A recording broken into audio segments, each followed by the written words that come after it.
Selama lebih dari 60 tahun, Control Union telah berkomitmen untuk membangun dunia yang lebih baik, lebih aman, dan lebih berkelanjutan. Apa yang awalnya berfokus pada pertanian kini telah berkembang menjadi kolaborasi global dengan bisnis di lebih dari 80 negara. Saat ini, Control Union berdiri sebagai spesialis terpercaya dalam pengujian, inspeksi, sertifikasi, manajemen jaminan, dan pengendalian hama, menawarkan layanan ahli di berbagai sektor industri.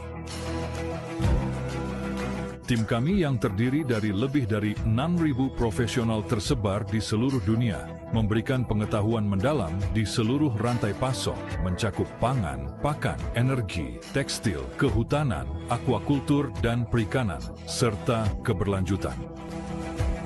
Dengan perpaduan unik antara wawasan lokal dan pengalaman global, kami memahami tantangan yang dihadapi klien kami dan membantu mereka mencapai tujuan mereka sambil memastikan kualitas dan transparansi di setiap langkah.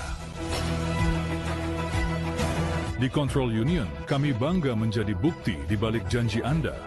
Komitmen kami terhadap integritas, keselamatan, dan keberlanjutan memastikan bahwa klien kami dapat menavigasi kompleksitas dunia saat ini dengan percaya diri.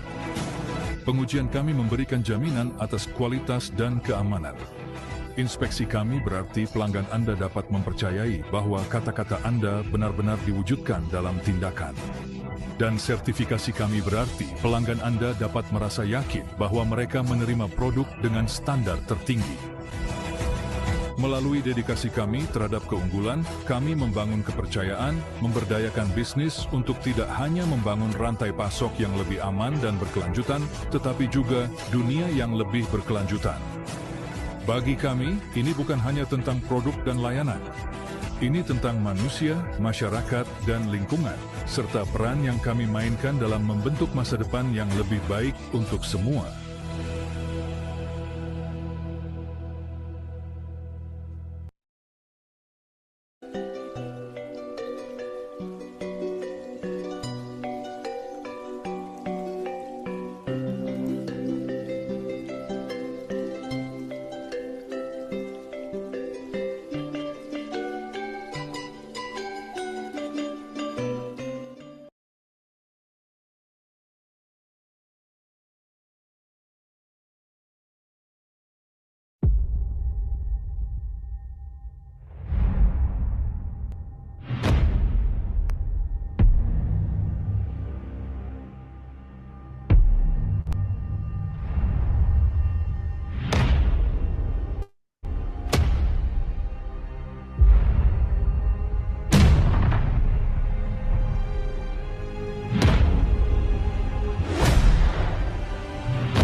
Assalamualaikum warahmatullahi wabarakatuh. Selamat pagi dan salam sejahtera bagi kita semua.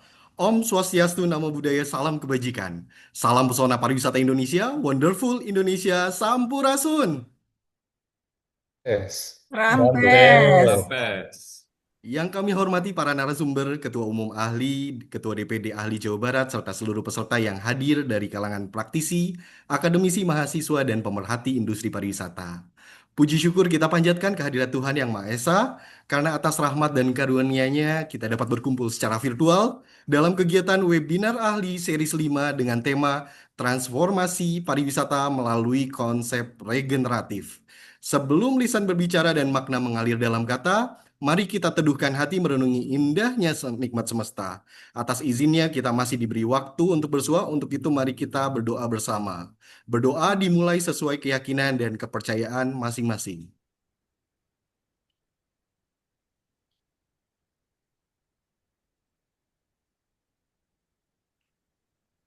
Berdoa selesai.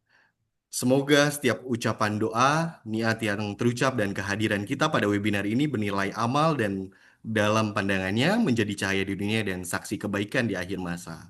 Webinar ini merupakan bagian dari rangkaian menuju Rakernas 2 ahli dan diharapkan menjadi wadah diskusi yang produktif, solutif, serta memberikan inspirasi dalam merespon dinamika sektor pariwisata Indonesia.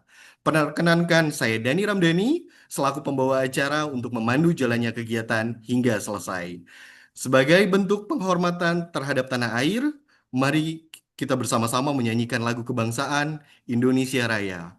Kepada seluruh peserta, kami mohon perkenannya untuk dapat membuka kamera dengan sikap sempurna.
Terima kasih.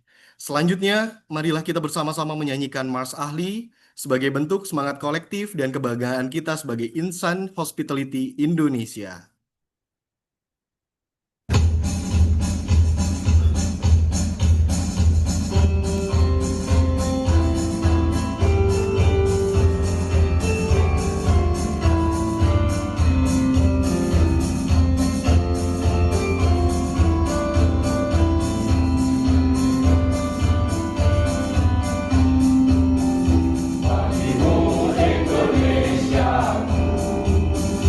Kami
kasih atas partisipasi Bapak dan Ibu sekalian. Memasuki agenda berikutnya, kami mengundang Ibu Ati Fajriati AMD Par SEMM selaku Ketua Pelaksana sekaligus Ketua DPD Ahli Jawa Barat untuk menyampaikan sambutan.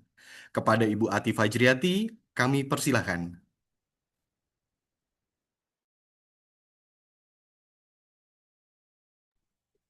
Baik, terima kasih. Terima kasih Pak Dani. Assalamualaikum warahmatullahi wabarakatuh. Salam sejahtera bagi kita semua. Om Swastiastu, Namo Buddhaya, salam kebajikan, salam wonderful Indonesia. Yang saya hormati para narasumber kita pagi ini, Bapak Muhammad Rifki, Senior Business Development Executive Control Union Indonesia, Bapak Dr. Riyadi Darwis MPD, dosen Poltek Par NHI Bandung. Beliau juga menjabat sebagai Wakil Ketua DPD Ahli Jawa Barat bidang lain-lain. Kemudian Ibu moderator kita pagi ini, Ibu Titing Kartika, dosen Stiparia Pari, yang juga menjabat selaku Ketua Bidang Humas DPD Ahli Jawa Barat.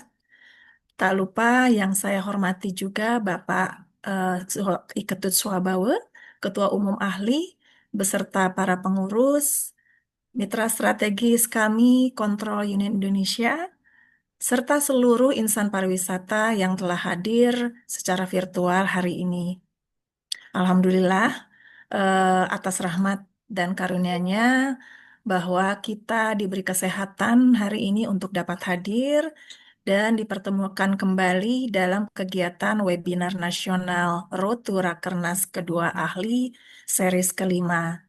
Seperti kita ketahui bahwa kegiatan webinar ini adalah merupakan bagian dari rangkaian kegiatan menuju Rakernas Kedua Ahli yang rencananya akan diselenggarakan tidak lama lagi, yaitu pada tanggal 27 September, Sabtu mendatang. Dalam perjalanannya, ahli selalu berkomitmen untuk menghadirkan diskusi strategis melalui 5 pilar utama yang kami miliki, yaitu perhotelan, usaha perjalanan wisata, food and beverage, pendidikan pariwisata, dan industri pariwisata lainnya. Dan hari ini secara khusus kami akan membahas mengenai transformasi pariwisata melalui konsep regeneratif dengan fokus pada 2 topik utama, yaitu pertama, pentingnya sertifikasi untuk standar kepariwisataan nasional, dan kedua adalah potensi gastronomi untuk menguatkan pariwisata regeneratif Indonesia. Bapak Ibu sekalian, melalui webinar ini kami berharap kita dapat membuka wawasan, berbagi pengetahuan, dan juga dapat merumuskan gagasan yang bisa menjadi kontribusi nyata bagi pengembangan pariwisata Indonesia ke depannya. Tak lupa kami ucapkan terima kasih kepada Kontrol Union Indonesia sebagai mitra kolaborasi kami, juga kepada narasumber, moderator, panitia, serta seluruh peserta yang sudah meluangkan waktu untuk hadir. Semoga diskusi hari ini memberikan manfaat besar dan menjadi langkah konkret bagi kita bersama dalam membangun pariwisata Indonesia yang lebih berkualitas, berdaya saing, dan regeneratif. Bapak Ibu, seperti biasa, akhir kata izinkan saya tutup dengan pantun. Silakan Bapak Ibu membuka mic apabila ingin menjawab dengan kata cakep. Pergi berlayar ke Laut Biru, Cakep. Cakep. singgah sejenak di Pulau Nan Lestari. Cakep. Cakep. Cakep. Mari wujudkan pariwisata baru, regeneratif, berdaya saing, dan penuh harmoni. Selamat mengikuti webinar. Wassalamualaikum warahmatullahi wabarakatuh. Salam santun ahli. Waalaikumsalam warahmatullahi Warahmatullahi wabarakatuh. Terima kasih kepada Ibu Ati atas sambutannya. Berikutnya kami undang Bapak Ketut Swabawa CHA selaku Ketua Umum Ahli untuk menyampaikan sambutannya. Kepada Bapak Ketut, kami persilahkan. Baik, terima kasih Kang Dani. Suara saya kedengaran ya? Saya mohon maaf sedang berada di ruang publik kebetulan. Eh, Selamat pagi semuanya. Assalamualaikum warahmatullahi wabarakatuh. Salam sejahtera untuk kita semua. Namo Buddhaya, Shalom, salam kebajikan. Rahayu, Rahayu, Rahayu, Om Swastiastu, Salam Wonderful Indonesia, Salam Santun Ahli. Yang kami hormati hadir di layar, saya lihat tim perumus atau pendiri ahli senior kita bersama, Bapak Royan Susyadi.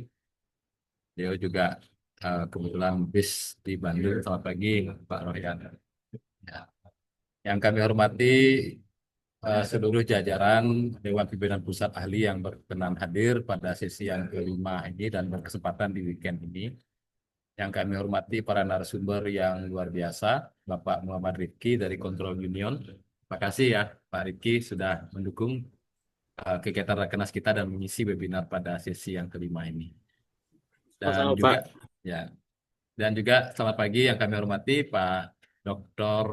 Darwis Riyadi. Saya ketemu beliau beberapa waktu yang lalu dan sempat menerima bukunya.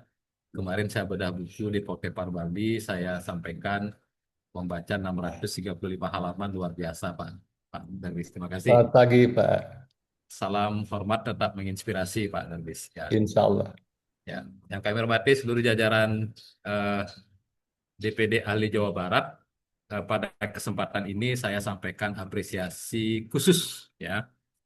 Yang pertama karena telah berhasil sampai ke langkah H-7 Rakernas kita, yaitu agenda Road to Rakernas melalui webinar series kelima-limanya semuanya terpenuhi. Ibu Ati, Kang Dani, Bu Titing, kemudian Pak Bani, Bu Weni, dan yang lainnya yang mungkin saya nggak bisa lihat semuanya di layar ya. Jadi DPD Ahli Jawa Barat luar biasa.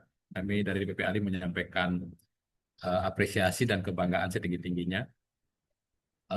Dan juga mohon maaf kepada seluruh peserta yang hadir secara virtual. Saya tidak bisa sebutkan satu persatu namanya. Saya sangat banggakan dan apresiasi kehadirannya. Bapak Ibu sekalian, bahwa webinar series yang kelima ini dengan mengambil topik transformasi pariwisata melalui konsep regeneratif merupakan topik yang tidak hanya strategis tetapi taktikal. Yang pertama, bagaimana kita bisa menguatkan kepariwisataan kita untuk mengangkat kembali sendi-sendi nilai kearifan lokal. Yang kedua juga ini memang konsep kita dari awal dalam menyiapkan Rakernas ini, bagaimana kita bisa inline dengan isu-isu kekinian. Ya, sesuai dengan tema World Tourism Day 2025 juga, yaitu Sustainable and Tourism and Sustainable Transformation, bahwa isu transformasi ini memang harus selain disosialisasikan, memang diimplementasikan. Bahwa pariwisata tidak bisa digarap dengan cara-cara konvensional, tetapi harus ada sesuatu yang revolusioner. Salah satunya adalah tanpa merusak, tetapi melakukan transformasi untuk memberikan valuasi baru, nilai baru terhadap kepariwisataan itu sendiri. Ya, dengan dua topik yang digagas hari ini, ya kebetulan Control Union mitra kerja kami untuk di Rakernas nanti ya. Jadi kami sangat senang Pak Rifki dan tim mendukung dan juga bisa mengisi kegiatan hari ini karena konsep regeneratif itu ketika diimplementasikan ya itu akan bisa menggandeng sektor-sektor lainnya termasuk di luar kepariwisataan. Jadi tourism supply chain-nya ini sangat luar biasa termasuk untuk pekerjaan non formal. Kaitan dengan topik yang akan dibawakan oleh Pak Darwis tentu ini sangat relevan.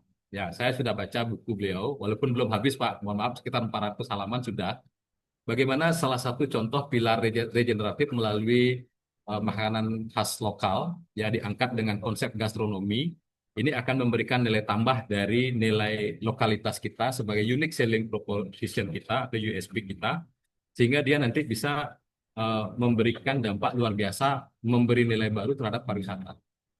Nah, kaitan dengan Control Union sebagai salah satu lembaga sertifikasi yang sudah ternama, bahwa upaya-upaya regeneratif ini butuh pengakuan atau rekognisi. Ya, dari beberapa sertifikasi usaha, saya ambil contoh misalnya Sustainable Certification, itu konsep-konsep keunikan lokal ini harus diaktualisasikan dan dapat ditunjukkan eviden yang nantinya oleh auditor akan diberikan suatu penilaian atau pengukuran sehingga suatu usaha itu layak diberikan predikat certified sustainable seperti itu. Saya contohkan demikian. Tentu nanti lebih dalam para narasumber ini Pak Dr. Riyadi bersama Bapak Muhammad Rifki akan mengupas secara teknis, secara spesifik, dan kami dari DPP Ali berharap nantinya seperti yang disampaikan oleh Ibu Ketua tadi, Ibu Ketua Panitia, Bu Ati, ada suatu ruang diskusi yang mendalam, lebih spesifik, dan kalau waktunya tidak cukup dalam webinar ini, kami persilakan untuk saling berkomunikasi setelah webinar, termasuk juga nanti bisa bertemu langsung saat rakernas. Nanti Pak Rifki bersama tim, itu saya lihat ada 5 orang timnya nanti hadir Pak, luar biasa. Nanti silakan mendiskusikan lebih dalam di sana. Eh, saya mohon izin tidak bisa mengikuti webinar ini sampai selesai nanti, dan saya sudah sampaikan kepada Ibu Ketua Panitia, dan terima kasih banyak Bapak Royan sudah membantu nanti untuk mengawal kegiatan webinar sampai akhir nanti dan untuk memberikan apresiasi kepada para narasumber. Saya ucapkan selamat mengikuti webinar seri kelima atau seri terakhir dari Road to Rakernas kedua ahli 2025 ya, dengan 2 narasumber luar biasa. Kami ucapkan selamat untuk menyimak dan semoga semakin bisa memberikan nilai tambah dan manfaat untuk pengembangan kepulauan Indonesia secara umum dan juga untuk kemajuan pribadi, tempat usaha, dan juga asosiasi ahli tercinta ini. Demikian yang dapat kami sampaikan. Saya mohon maaf jika ada kesalahan dan kekeliruan dalam penyampaian. Sekali lagi, tetap semangat. Selamat mengikuti webinar. Sukses untuk kita semua. Saya akhiri dengan wabillahi taufiq wal hidayah. Wassalamualaikum warahmatullahi wabarakatuh. Om Santi Santi Santi Om. Salam santun ahli. Terima kasih. Terima kasih kepada Pak Ketum atas sambutan dan arahannya. Hadirin yang kami hormati, sebelum memasuki sesi inti, izinkan kami mengingatkan untuk dapat mengisi presensi kehadiran pagi ini. Nanti kami akan share melalui chat box. Selanjutnya, izinkan kita untuk memperkenalkan moderator webinar hari ini, Ibu Titing Kartika SPD MM MBA. Beliau adalah dosen serta Wakil Ketua 2 Stipar Yapari, bidang administrasi, umum, SDM, keuangan, dan kerjasama. Dengan latar belakang beliau sebagai akademisi, peneliti, penulis buku, dan beliau juga telah menjadi narasumber, konsultan, dan keynote speaker di berbagai forum nasional maupun internasional. Pengalaman beliau yang luas akan menjadi nilai tambah dalam memandu diskusi kita pada pagi hari ini. Dengan ini, kami serahkan kepada Ibu Titing Kartika SPD MM MBA selaku moderator. Kepada Ibu Titing, kami persilahkan. Baik, terima kasih Pak Dani. Selamat pagi Ibu Bapak semua. Apakah suara saya bisa didengar dengan jelas? Jelas, Bu. Jelas, Bu Matur Titing. nuwun. Terima kasih kepada Pak Ketua Umum Pak Kusbawa, Ibu Ati sebagai Ketua Pelaksana sekaligus sebagai Ketua Pelaksana Rakernas yang akan dilaksanakan pada tanggal 27 September, dan izin menyapa kepada seluruh peserta yang hadir di webinar seri kelima ini. Dan tentu Ibu Bapak, teman-teman semua, kita telah kehadiran 2 narasumber yang luar biasa, dan izinkan saya untuk membacakan CV singkat dari kedua narasumber tersebut. Oke. Yang pertama adalah Bapak Muhammad Rifki. Silakan Abid untuk menampilkan short biodata beliau. Beliau adalah saat ini sebagai Senior Business Development Executive dari Control Union Indonesia, dan pendidikan terakhir diraih dari Monash University, Master of International Sustainable Tourism Management.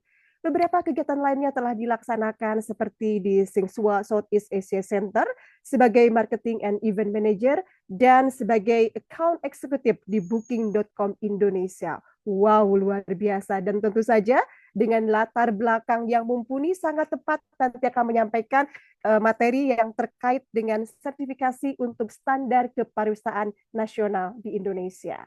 Dan izin yang kedua adalah narasumber yang luar biasa, Bapak Dr. Yedi Darwis. Beliau adalah salah satu dosen di Politeknik Pariwisata NHI Bandung, sekaligus sebagai peneliti, penulis, kreator seni. Dan hatur nuhun juga, saya sudah membaca beberapa buku dari Pak Ridhi Darus ini.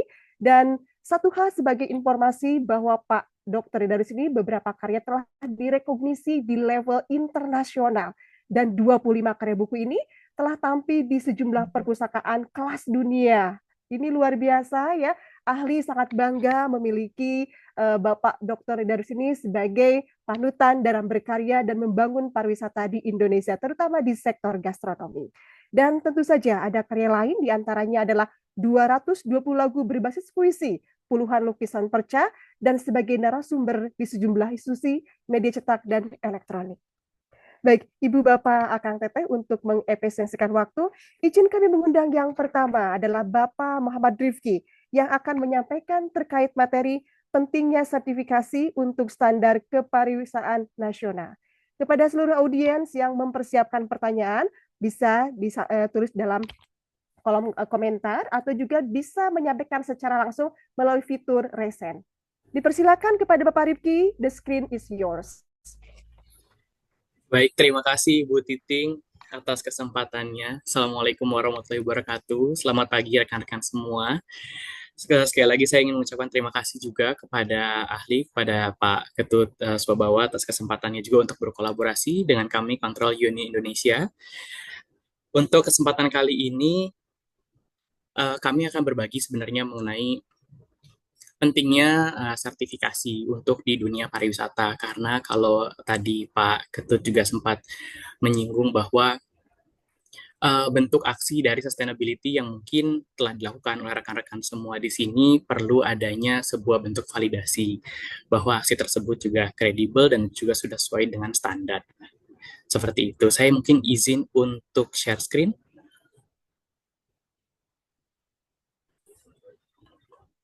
Oh ya, sebagai informasi, mohon maaf Pak Rifki, bahwa waktu yang diberikan untuk presentasi sekitar masing-masing 15 menit. Mangga. Baik, terima kasih Bu Titing atas informasinya. Ya, jadi seperti yang tadi saya telah sebutkan mengenai from actions to certifications, why certification matter for driving sustainable tourism in Indonesia. Ya, tadi sudah dijelaskan mengenai diri saya, jadi untuk rekan-rekan semua, feel free untuk connect dengan saya melalui LinkedIn atau nanti bisa ditanyakan ke tim dari ahli, biar kita bisa berkomunikasi lebih jauh mengenai hal ini. Kita berangkat dari Indonesia Tourism, jadi kondisi pariwisata di Indonesia. Kita lihat dulu mungkin di tahun 2023 dan 2024, tren yang memang terlihat cukup jelas bahwa pariwisata yang berbasis budaya, kemudian health and wellness, mungkin sekarang ini masih sangat tren ya. Kalau kita lihat juga teman-teman di sini, saya yakin juga ada yang ikut untuk mungkin yoga retreat, ada yang ikut komunitas lari, it's part of health and wellness. Dan juga ecotourism, masih menjadi spotlight di tourism Indonesia. Nah, melihat potensi dari pasar saat ini untuk international tourist, di Asia Timur memiliki potensi yang cukup tinggi yang diutarakan oleh para ahli di sini hingga 71,79%. Hal ini juga bisa dilihat dari jumlah populasi dan juga pertumbuhan ekonomi, terutama untuk China. Ini menjadi potensi yang besar sebenarnya untuk kita bisa mempercepat pertumbuhan pariwisata di Indonesia. Dan untuk Asia Tenggara sendiri, ada 53,85% dan Oseania di 51,28%. Kenapa saya berawal dari data? Karena saya percaya untuk rekan-rekan semua di sini juga di saat kita berbicara bisnis, kita juga berbicara angka. Gitu. Seberapa potensial untuk rekan-rekan semua bisa melakukan sebuah inovasi dari pariwisata ke industrinya untuk bisa juga tumbuh dari segi bisnisnya. Gitu. Dan kalau kita misalnya melihat pertumbuhan pariwisata secara nasional di Indonesia, di tourism sector di Indonesia itu berkontribusi ke GDP di tahun 2024 itu kisaran di 4 sampai 4,5%, di mana di tahun 2023 itu hanya sekitar 3,8%. Jadi pertumbuhannya lumayan signifikan di sini kalau kita lihat. Dan dari export value untuk kreatif ekonomi di tahun 2023 ini mencapai 23,96 billion US dollar. Potensi ini kita bisa lihat sebagai salah satu yang juga tidak boleh dipungkiri bahwa demand-nya itu ada. Nah, Dan di tahun 2025 ini, tren pariwisata seperti apa sih sebenarnya yang akan growing di tahun 2025? Nah, pertama, tetap cultural immersion, budaya, karena itu juga berkaitan dengan regenerative tourism dari sosial dan budaya. Kalau misalnya di sini datanya 58,97% of experts memprediksikan bahwa ini akan terus untuk naik. Health and wellness tourism masih tetap menjadi primadona di 56,41%, dan yang terakhir adalah sustainable tourism di 46,15%. Nah, mempertegas mengenai regenerative tourism dan juga sustainable tourism, kita melihat bahwa dari beberapa sumber, dari Expedia, kemudian dari travel predictions-nya Booking.com di 2025, dan juga beberapa kompilasi dari data yang memang dilakukan dari survei, itu mengatakan bahwa dari sisi bisnis akomodasi, di mata turis, akomodasi yang sudah berlabel sustainable certified properties itu dilihat lebih atraktif di kurang lebih 45% dari travelers. Begitu. Berdasarkan data yang dikeluarkan oleh Booking.com Travel Predictions di tahun 2025 ini, kemungkinan angka demand dari travelers untuk memilih opsi akomodasi atau tour operator yang lebih sustainable ini sampai 93%. Dan ini juga di-emphasize oleh Expedia sebagai salah satu juga online travel agent, mengatakan bahwa di 2025 ini trennya 95% of customer akan mencari sustainable travel options. Dan ini yang mungkin menarik yang kita lihat, bahwa mereka yang memilih untuk opsi lebih sustainable ini, mereka willing untuk membayar 38% lebih mahal untuk mendapatkan experience di sustainable tourism dan juga mengurangi dampak terhadap aktivitas pariwisatanya. Dan kalau kita lihat yang sebelah kanan, dari segi bisnis, apa yang dilakukan oleh rekan-rekan semua sekarang untuk sustainability, kemudian mencoba untuk mengurangi dampak terhadap lingkungan, sosial, dan budaya, itu berdasarkan data dari GSTC, Global Sustainable Tourism Council, report di tahun 2023 mengatakan bahwa hotel yang sudah mengimplementasikan sustainable practices 12% mendapatkan peningkatan dari overall revenue-nya dibandingkan dengan hotel-hotel yang belum mengimplementasikan pariwisata berkelanjutan atau sustainability practices. Nah, jika kita lihat sustainability awareness among Asian, kita lihat ke Asia ya. Jika kalau kita lihat mungkin di daerah, kita berbicara mengenai trend market di daerah Jawa Barat, kemudian juga kita lihat di Bali juga Asia ini sudah mulai meningkat gitu. Kalau Bali mungkin ya Australia dan Eropa, tapi sekarang kita lihat ke Jawa, Asianya juga sangat tinggi begitu. Nah, data yang pertama mengatakan bahwa 68 dari Asian travelers dia consider untuk sustainability in trip planning. Jadi dia ingin mencoba untuk lebih memilih aktivitas-aktivitas juga dan akomodasi yang lebih sustain begitu. Nah, kemudian data yang kedua yang di bawahnya, authentic and meaningful travel.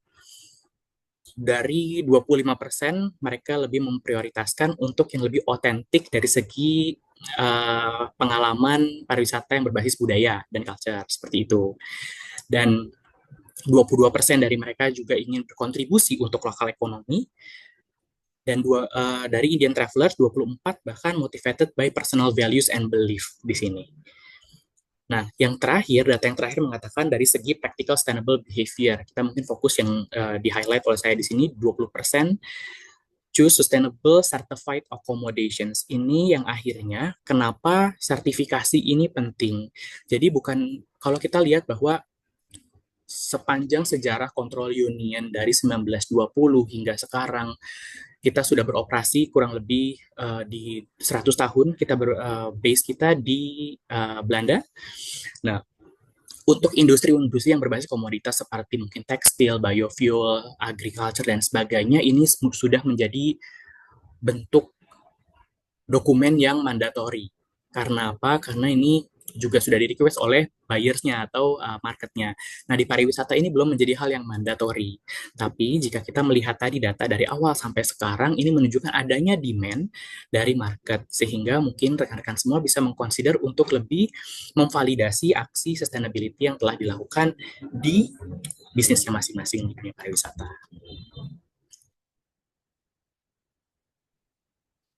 Nah, berbicara mengenai industri, kalau kita lihat kan tadi dari sisi market, sekarang industrinya seperti apa? Industri juga sudah mendukung hal tersebut, rekan-rekan semua.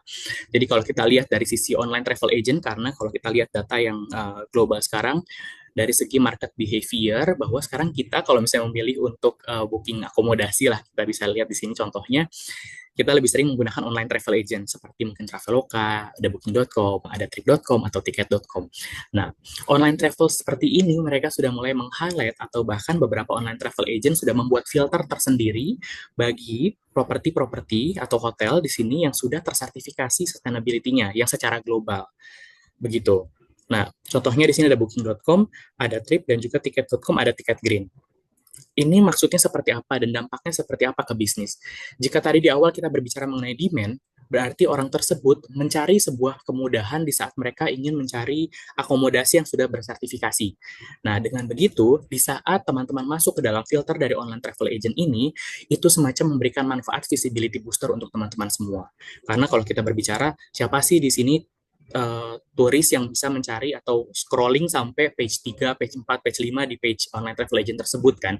Maka dari itu ada fitur filter seperti ini. Dan jika teman-teman semua memang sudah certified, alangkah lebih baik untuk mendaftarkan sertifikasinya ke online travel agent tersebut agar bisa muncul di filternya dan juga bisa dilihat oleh demand market yang sudah ada secara global. Ini dari segi B2B bisnis. Jadi kalau misalnya bisnis, kalau kita berbicara bisnis di dunia pariwisata kan tadi Pak Ketut juga sempat berbicara ada domino effect, ada chain di situ. Nah, kita berbicara B2B bisnis. Di saat kita melihat market adanya demand dari market untuk sustainable tourism practices atau sustainable tourism options, tour operator juga mulai mencari. Jadi 49 dari tour operators sudah mulai mencari certified sustainability supplier di sini. Kalau kita berbicara tour, berarti di dalamnya ada restoran, ada hotel, ada destinasi, dan lain sebagainya. Begitu.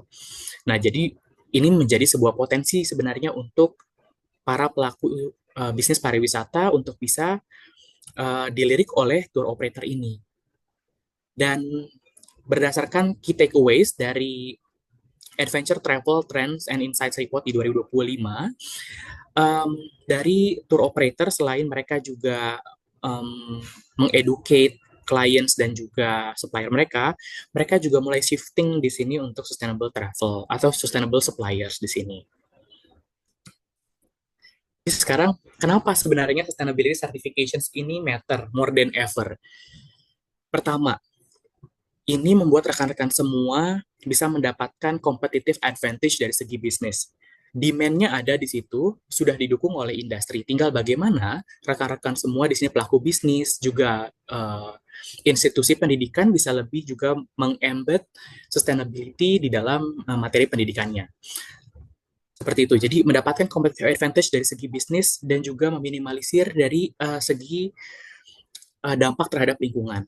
Yang kedua, rekan-rekan semua di saat practicing sustainability di bisnisnya otomatis at the end of the day akan terlihat adanya cost saving. Ini mungkin salah satu alasan juga kenapa akhirnya revenue berdasarkan datanya GSTC di 2023 revenue bisa naik sampai 13%. Begitu. Dan yang ketiga adalah certifications itu memastikan bahwa rekan-rekan semua ini terhindar dari namanya greenwashing regulations.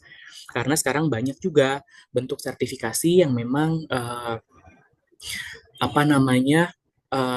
mengklaim dirinya sertifikasi program, tapi juga secara compliance atau aturan sertifikasi belum sesuai dengan standar. Kita berbicara mengenai pilar dari sustainable tourism, saya yakin teman-teman semua dan Kementerian Pariwisata juga memiliki standar untuk sustainability, bahkan untuk satu hal seperti CHSE, ada tambahan cleanliness, health, dan juga safety, which is ini sudah sangat luar biasa. Begitu, ini bisa menjadi salah satu options. Berikut adalah beberapa destinasi yang sudah tersertifikasi oleh ISTC, Indonesia Sustainable Tourism Certifications. Ada Bintan, ada Nusa Dua, kemudian ada Tourism Village di beberapa desa wisata di Indonesia. Nah, di sini adalah Sustainable Tourism Certifications yang diakui secara global, rekan-rekan. Kalau tadi kita berbicara mengenai Indonesia atau nasional, ini global. Kenapa global? Karena kita di saat berbicara mengenai bisnis pariwisata, itu bisnis yang borderless ya, gitu. Tidak melihat jarak, tidak melihat waktu sometimes, begitu. Jadi, kita harus mencari mungkin alangkah baiknya jika teman-teman juga sudah mulai aware dengan adanya standar sertifikasi yang diakui secara global. Karena yaitu tadi bisnis pariwisata itu merupakan bisnis yang juga global. Kita bisa lihat di sini.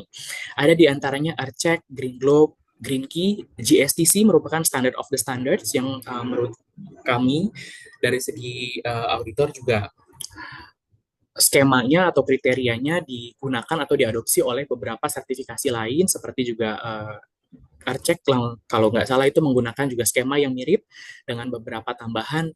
Kemudian juga ISTC tadi pemerintah Indonesia juga menggunakan kriteria yang sama di situ. Kami, Control Union, dengan bangga mengatakan bahwa kami merupakan certification body yang pertama yang terakreditasi oleh GSTC standar untuk melakukan audit program sertifikasi untuk Sustainable Tourism Certifications di Indonesia. Untuk apa saja sebenarnya yang bisa kami sertifikasi untuk program GSTC, ada hotel, ada tour operator, ada destinasi, itu bisa kami lakukan dan soon mungkin akan ada restoran. Nah, perbedaan antara, tadi kan kita bicara greenwashing ya, di saat rekan-rekan semua mungkin butuh informasi sebenarnya mengenai perbedaan antara certification bodies nih, gitu. Ada yang pertama first party, jadi mereka menggunakan internal auditnya, jadi prosesnya sama seperti melakukan internal audit, mereka mendeklarasikan practicing-nya sendiri, memang ada conflict of interest kemungkinan besar, dan dari segi trust juga mungkin secara internal bisa dipercaya, mungkin tapi secara global masih belum. Begitu. Kemudian second party, ada dia kita bisa bilang supplier audit. Biasanya independensinya masih kurang, begitu, karena di dunia sertifikasi itu akan ada 3 rekan-rekan semua. Pemilik program, akan ada certification bodies, dan akreditasi, begitu. Nah, kami ini di pihak yang memang sebagai certification bodies. Kami independen menjalankan program sesuai dengan program-program yang ada. Begitu, jadi tidak ada intervensi. Di saat itu memang sudah lolos, kita akan bicarakan kita akan sebut lolos. Jika tidak, kami akan bicara bahwa itu belum lolos dan harus diselesaikan dulu.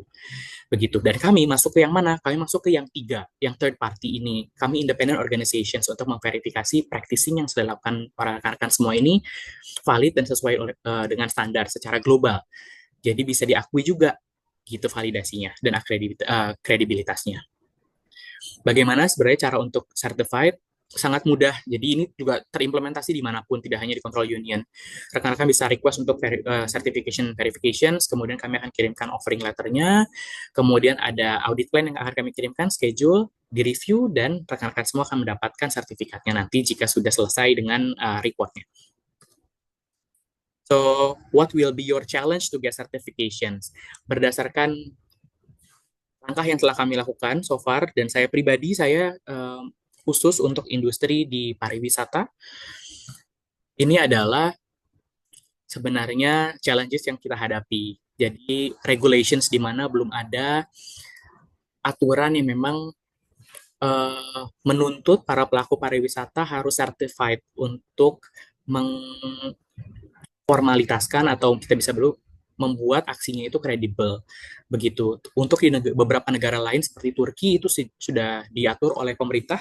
Kemudian di Singapura mereka planning sampai 2030 untuk certified semua. Yang kedua adalah knowledge dan understanding. Begitu. Di saat saya melakukan diskusi dengan beberapa para pelaku wisata, mereka tahu langkah-langkah sustainability, tapi apakah tahu bahwa langkah sustainability itu tidak hanya berbicara mengenai alam atau environment, tapi dalamnya ada banyak kompleksitinya, ada foundations yang harus dibentuk dan sebagainya. Dan kami, kalau jika ada rekan-rekan semua yang ingin berdiskusi dengan kami sangat open untuk hal itu. High cost mahal. Kita bisa tidak pungkiri bahwa untuk certified itu tidak murah, betul begitu. Namun ini juga merupakan bentuk investment. Jadi jika rekan-rekan hitung per hari ya tinggal nambahkan. Contohnya misalnya kalau misalnya di hotel harga 1 juta per malam, 700.000 per malam gitu. Tinggal naikkan room rate-nya karena juga secara demand para turis juga willing untuk membayar ekstra untuk stay di properti yang sudah certified. So why not? It's an additional value for your business begitu. Dan sustainable options. Jadi ini juga alasan juga kenapa tadi saya sharing mengenai opsi-opsi untuk sertifikasi, karena mungkin dari banyak di luaran sana yang memang program yang sudah ada, tapi rekan-rekan bingung apakah ini nantinya akan diterima secara global atau tidak. Seperti itu.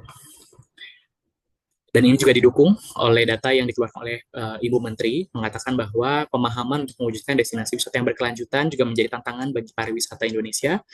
Dan fokus utama dari pariwisata, dari kementerian juga untuk pengembangan SDM dan digitalisasi, khususnya untuk mendukung desa wisata nih di sini, gitu, agar lebih kreatif, inovatif, dan berdaya saing global. Salah satu cara untuk berdaya saing global adalah untuk bisa memvalidasi aksi sustainability yang sudah dilakukan oleh rekan-rekan semua. Seperti itu. Nah, sangat senang saya bisa sharing mengenai sustainability karena passion saya di situ, dan semoga apa yang saya sharingkan di sini kepada rekan-rekan semua juga bermanfaat untuk melihat bahwa adanya demand dari segi pasar sebesar itu untuk sustainability, dan alangkah baiknya jika rekan-rekan semua juga bisa memulai dari sekarang, dari aksi yang kecil. Jika dirasa belum butuh sertifikasi, tidak apa-apa, karena yang penting adalah komitmen. Hospitality is a journey, and it require commitment from people like you here. Thank you so much. Terima kasih, Ibu. Thank you so much, Bapak Muhammad Rifki, luar biasa pemaparannya. Dan Ibu Bapak Kang Tete yang memiliki pertanyaan sudah mulai bisa ditulis di kolom komentar ya. Dipersilakan, nanti kita akan masuk setelah nanti pemapar kedua. Dan selanjutnya Ibu Bapak dan hadirin sekalian, setelah mendengar tentang pentingnya sertifikasi dalam standar keparhaan nasional, kita beralih kepada topik berikutnya, yakni akan bahas bagaimana sih gastronomi dapat memperkuat pariwisata regeneratif di Indonesia. Topik ini akan dibawakan oleh Bapak Dr. Riyadi Darwis. Dipersilakan Pak Riyadi. Baik, terima kasih Bu Titing. Izin saya share dulu ya.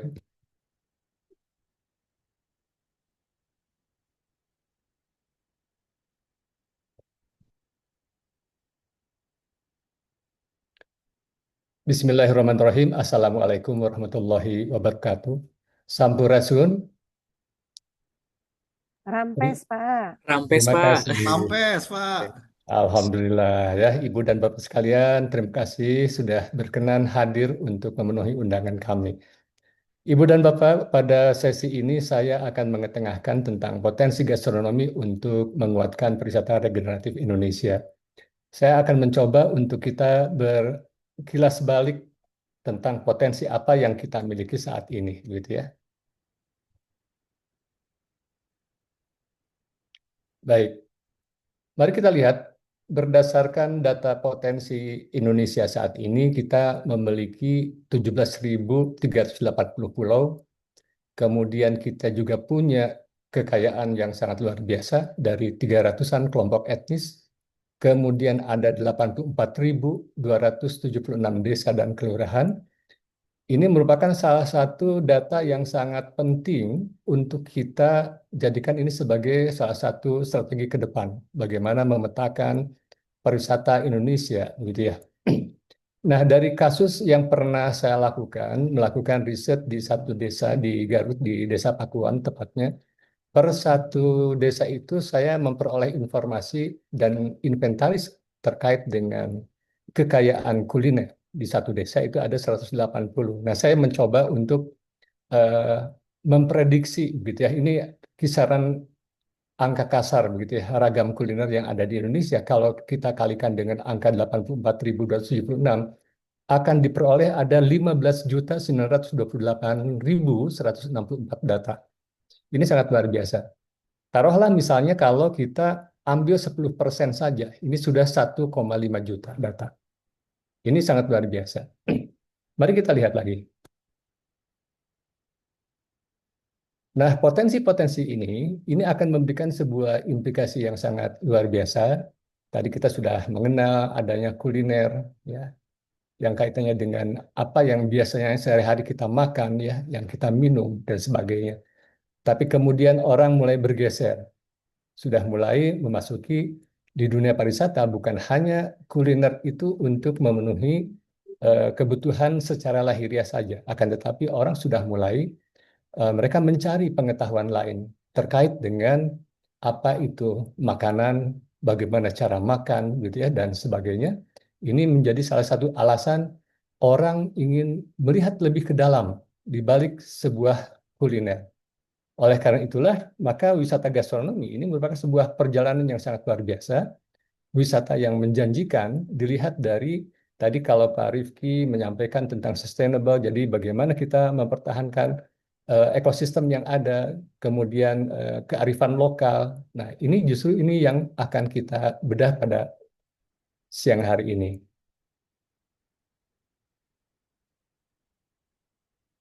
Sebentar. Baik, Ibu dan Bapak, nah ini ada dalam konteks gastronomi. Ibu Vita menyampaikan ada 3 unsur atau segitiga gitu ya tentang gastronomi Indonesia. Dilihat pertama dari sisi makanannya itu sendiri, ya, kemudian budaya dan sejarah, dan inilah yang akan menghasilkan sebuah perpaduan bagaimana kita melihat bahwa gastronomi ini memberikan sebuah pengaruh yang sangat luar biasa, memberikan multi efek yang sangat besar ya dalam dunia kepariwisataan kita. Kemudian yang selanjutnya, dari apa yang tadi sudah disampaikan bahwa komponen-komponen yang masuk di dalam dunia gastronomi tidak hanya berkutat tentang makanan saja, akan tetapi ini bisa juga menjadi bagian dari 10 objek pemajuan kebudayaan Indonesia saat ini. Ya. Dimulai dari tradisi lisan, adanya manuskrip, adat istiadat, ritus, pengetahuan tradisional, termasuk pengetahuan tradisional tentang kuliner, teknologi tradisional, alat-alat memasaknya, ya, kemudian seni yang menyertai, kemudian bahasa, kemudian permainan rakyat dan olahraga tradisional. Nah, ini apabila kita lihat bahwa ternyata konsep gastronomi bukan hanya di satu sisi saja, akan tetapi dia bisa melingkupi berbagai dimensi. Jadi ada dari telikan sisi sejarahnya, dari sisi literatur, dari sisi pengobatan, tadi yang sudah disampaikan tentang wellness, ini juga masuk di dalam ranah ini. Kemudian di aspek hukum, dari sisi moral, agama, filsafat, teknologi, perdagangan, ekonomi, geografi, perkebunan, komunikasi, kebijakan, bahkan seni ya di dalamnya. Nah, terkait dengan itulah sebetulnya wisata gastronomi ini bisa menjadikan kita meramu ya berbagai kekuatan-kekuatan potensi yang dimiliki oleh bangsa ini menjadi sebuah modal besar di dalam membangun kepariwisataan untuk mensejahterakan rakyatnya. Namun akan tetapi sampai saat ini tampaknya mungkin ini yang perlu kita tata kembali, mengingat apa yang terjadi belakangan ini dikaitkan dengan isu-isu lingkungan yang sangat mencolok begitu ya di depan mata kita saat ini. Dengan kejadian peristiwa misalnya di Bali, saudara kita mengalami musibah banjir begitu ya. Nah, ini sangat memprihatinkan. Ada apa ini ya? Kemudian dengan banyaknya sampah ya, pencemaran tanah ya, abrasi pantai ataupun sungai. Ini menjadi satu pemandangan yang tidak bisa kita biarkan ya. Kasus-kasus di Bogor bahkan kemarin di Soreang itu ada angin puting beliung, bahkan banjir di kawasan kami, di kawasan Soreang Bandung ini sudah mulai menjadi hal yang biasa. Karena apa? Karena ini tidak memperhatikannya lagi tentang ekosistem yang ada di sekeliling kita.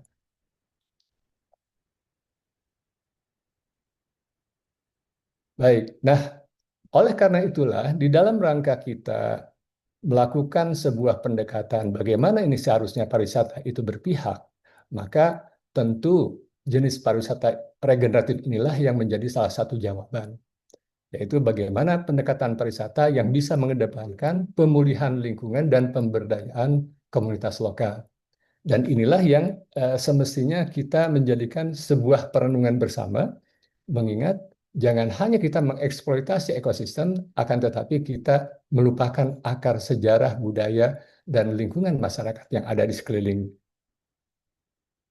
Nah, dikaitkan dengan itulah, saya mencoba ingin mengetengahkan ada satu filosofi, satu pandangan dari masyarakat Sunda. Dan ini sebetulnya bisa saja dilakukan oleh saudara-saudara kita di seluruh penjuru tanah air, bahkan dunia.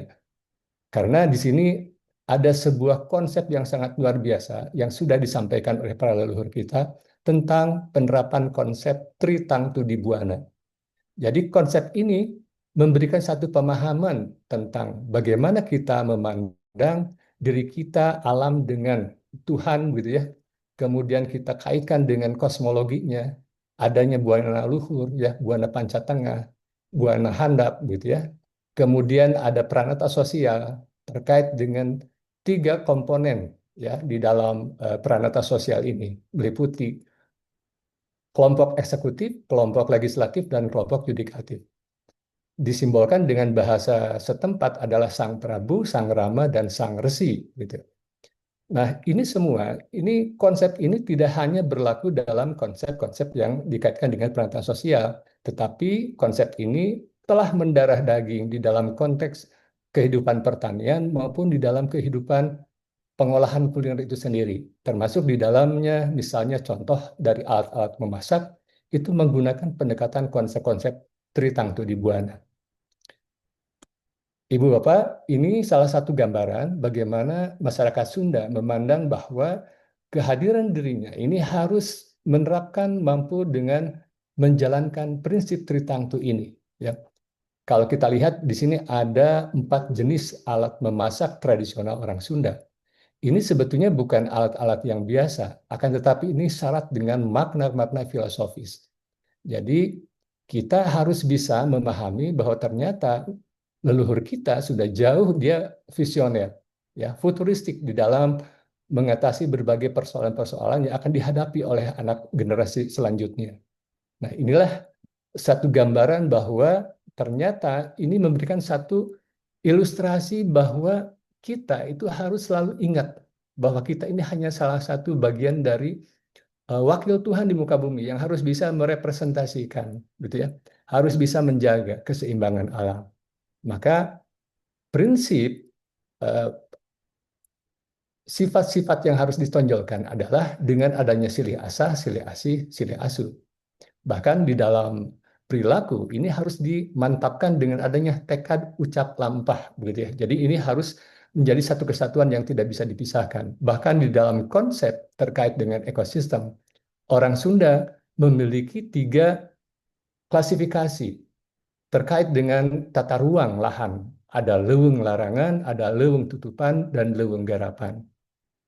Nah, ini yang selama ini yang saya perhatikan di beberapa kawasan wisata, mengapa kita kok seringkali mendapatkan adanya sebuah musibah yang sangat luar biasa. Di Bogor misalnya, di kawasan Puncak, itu banjir begitu luar biasa. Ibu dan Bapak, apa yang salah? Karena sebetulnya saudara-saudara kita, para pengembang, pengusaha di bidang pariwisata, mereka lupa akan penggunaan dari tata ruang ini.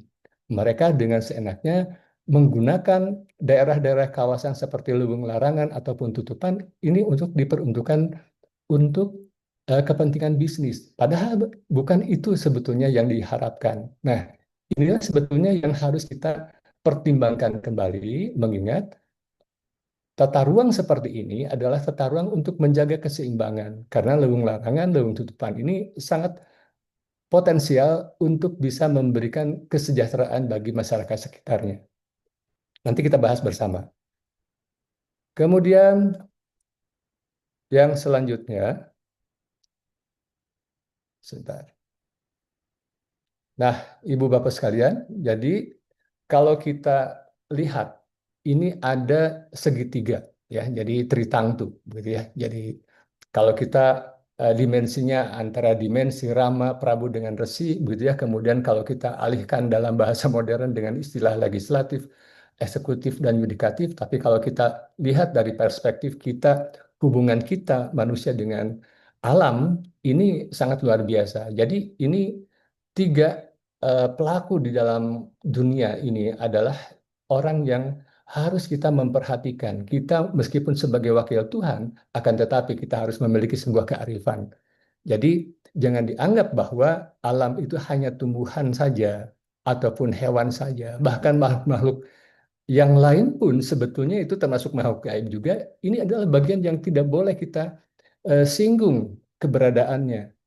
Mohon maaf, misalnya ketika pohon-pohon sudah ditebang di kawasan hutan-hutan tertentu, kita tahu bahwa tempatnya makhluk-makhluk yang seperti itu salah satu tempat tinggalnya ada di pohon-pohon yang seperti demikian. Jadi betapa leluhur kita itu sangat toleran, begitu ya, sangat mengerti, sangat paham bagaimana kita melakukan interaksi yang sangat harmonis antara kita dengan alam, ya, dengan Tuhan itu harus selaras. Tidak boleh ada satu ketersinggungan satu sama lain. Jadi kita berjalan beriringan, saling mendukung, saling menjaga, dan saling memelihara. Nah, inilah yang digambarkan di dalam tata ruang untuk wilayah Sunda. Ini sebetulnya bisa diimplementasikan di kawasan dunia lain pun. Jadi sebetulnya mengapa ada leuweung larangan, ada leuweung tutupan, dan ada leuweung baladahan. Jadi ini konsep yang ditetapkan oleh leluhur kita bahwa ini yang tidak boleh dilakukan. Contoh ini, ya saya mohon maaf ini saya menyitir salah satu kawasan yang masuk di kawasan konservasi misalnya, di proteksi. Misalnya ada satu ruang publik di Bandung Selatan, itu sebetulnya tidak boleh itu dilakukan. Bahkan ada dekat danau, itu sebetulnya melanggar begitu ya. Melanggar dari sisi apa? Karena biasanya danau-danau itu adalah tempat makhluk-makhluk yang ada di hutan itu mereka untuk mengambil air. Dengan adanya kita mengganggu circle yang ada di situ, maka otomatis binatang-binatang itu akan menghilang, menjauh dari manusia. Nah, ini yang harus kita perhatikan bersama. Kemudian yang berikut, nah jadi dengan konsep seperti ini, kita di orang Sunda ada dikenal dengan konsep patanjala. Jadi ini adalah dari bagaimana cara kita mengarifi setiap tata ruang ini ada kaitannya dengan alur tentang bagaimana air itu berjalan dari mulai sumber sampai dengan ke muara, gitu ya, dari hulu sampai kepada muaranya yaitu ke laut. Nah, ini semua diibaratkan kalau di dalam tubuh manusia itu betul-betul ada dalam beberapa cakra yang seperti ini. Jadi ini harus dilindungi, diibaratkan ini adalah bagaikan tubuh kita. Oleh karena itulah di dalam konsep ketataruangan di wilayah Sunda itu ada sebuah nasihat yang sangat luar biasa. Jadi pesan dari leluhur itu adalah pertama, gunung kudu dikayan, artinya gunung itu harus dihutankan, ya. Gawir kudu diawian, artinya tebing harus ditanami bambu. Cinyusu kudu dirumat, artinya mata air harus dirawat. Sampalan kudu dikebonan, artinya tanah kosong supaya dijadikan kebun. Pasir kudu ditalunan, bukit supaya dijadikan wanatani atau agroforest.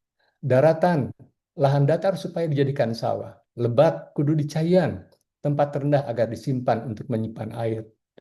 Legok kudu dibalongan, artinya cekungan supaya dijadikan kolam. Situ kudu dipulasara atau danau telaga harus dipelihara. Lembur kudu diurus, artinya desa supaya diurus. Walungan kudu dirumat, artinya sungai supaya dirawat. Basisir kudu dijaga, artinya pesisir pantai supaya dijaga.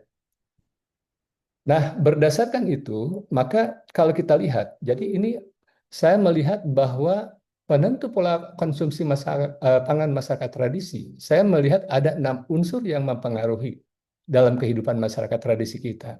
Yang pertama dikaitkan dengan unsur pribadi, ini dikaitkan dengan kebiasaan dari masing-masing individu. Dalam kaitan dengan ini biasanya kalau tradisi konsumsi masyarakat Sunda misalnya beragam sekali, ya. Biasanya mungkin ibu dan bapak ada yang menjalankan puasa, ya, demi kesehatan, kemudian diet dan sebagainya, ya, ataupun mengikuti gaya hidup tersendiri. Kemudian yang kedua, ini ada kaitannya dengan serta sosial. Nah, ini juga berpengaruh terhadap pola konsumsi. Pola pangannya seperti apa, ya, cara penyajiannya seperti bagaimana, ya, dan sebagainya. Nah, ini juga sangat luar biasa dan menarik kalau kita memang untuk mengkaji. Dan ini tentu menjadi sebuah pengetahuan baru bagi para wisatawan.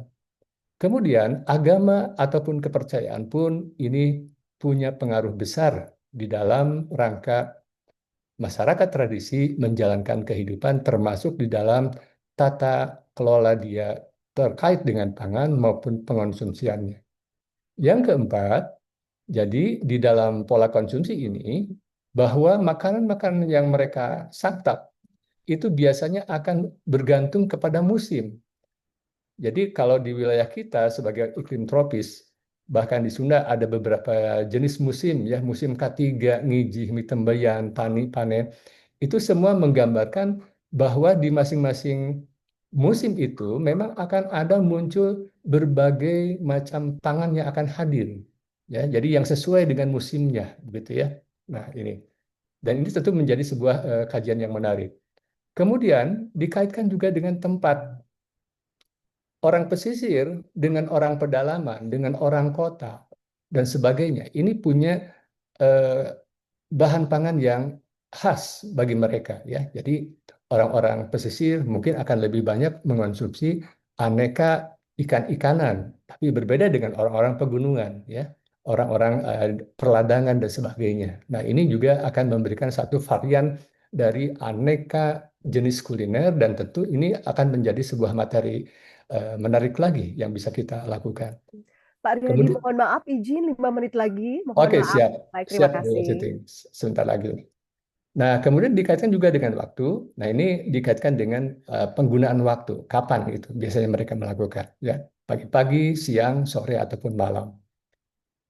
Nah, Ibu Bapak, inilah yang sebetulnya orang Sunda punya 6 cita rasa, ya. Jadi pedas, manis, asam, gurih, asin, pahit ini menjadi satu kesatuan dan ini sudah dinukilkan di dalam naskah Sang Hyang Siksa Kandang Karsia. Kemudian ini yang kaitannya dengan keragaman pangan, ya, yang digambarkan di dalam wawacan Sulanjana. Ini terkait dengan bagaimana mitos pangan di orang Sunda ini berasal dari sosok Nyi Pohaci, Sang Hyang Sri. Oleh karena itulah saya melihat bahwa secara umum ragam makanan tradisi Sunda itu ada 8 pokok, gitu ya, dari mulai makanan pokok, lauk pauk, rujak, lalap, sambal, tek-tek, manis-manis maupun minuman, dan inilah yang akhirnya saya coba lakukan riset dan inilah beberapa karya yang sudah saya lahirkan tentang hasanah kuliner dari Keraton Cirebon, kemudian dari Kabupaten Galuh, lalap, rujak, sambal, dan tek-tek ini dengan 718 lalap, ya, dengan 362 bahan baku rujak, 54 rujak, dan 100 sambal sampai hari ini. Dan kemudian di Kampung Adat Sukabumi, kemudian di Baduy, Garut, dan Sumedang, ini juga sudah kita lakukan.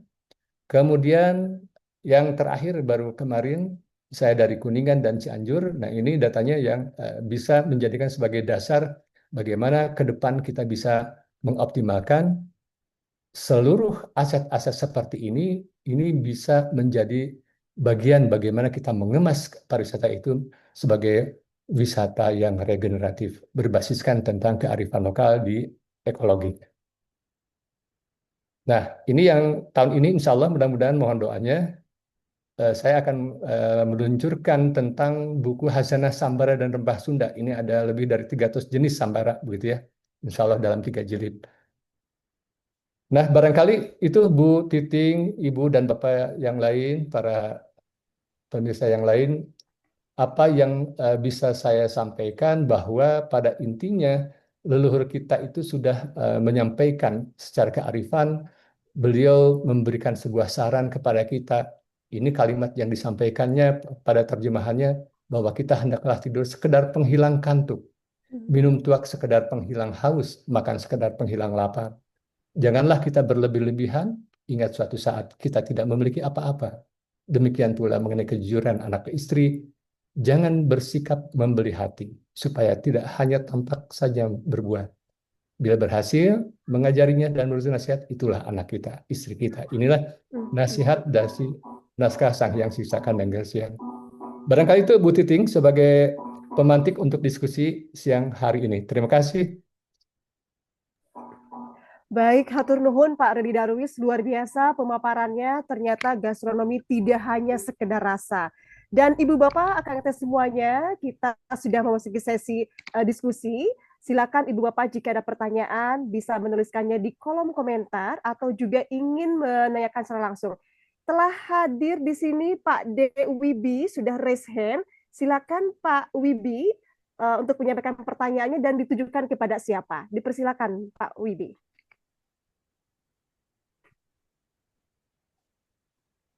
Barangkali admin bisa membuka sound-nya untuk di-unmute sehingga Pak Wibi bisa menyampaikan secara langsung.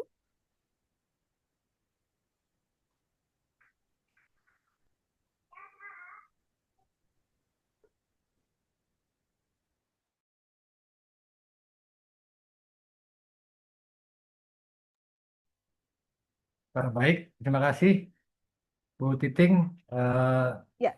Assalamualaikum warahmatullahi wabarakatuh. Sampurasun. Waalaikumsalam. Rampes Pak Wibi. Apa kabar Bu Titing, Bu Ati, Pak Sehat. Riyadi, Pak Baik, Rohian? Pak Alhamdulillah. Wibi. Terima kasih, Pak. Mohon maaf nih belum bisa nampilin muka karena saya minder. Jadi Lagi dan di saya lagi lapangan ada ya, di Pak. tempat belajar juga. Ini Pak temennya Pak Riyadi juga.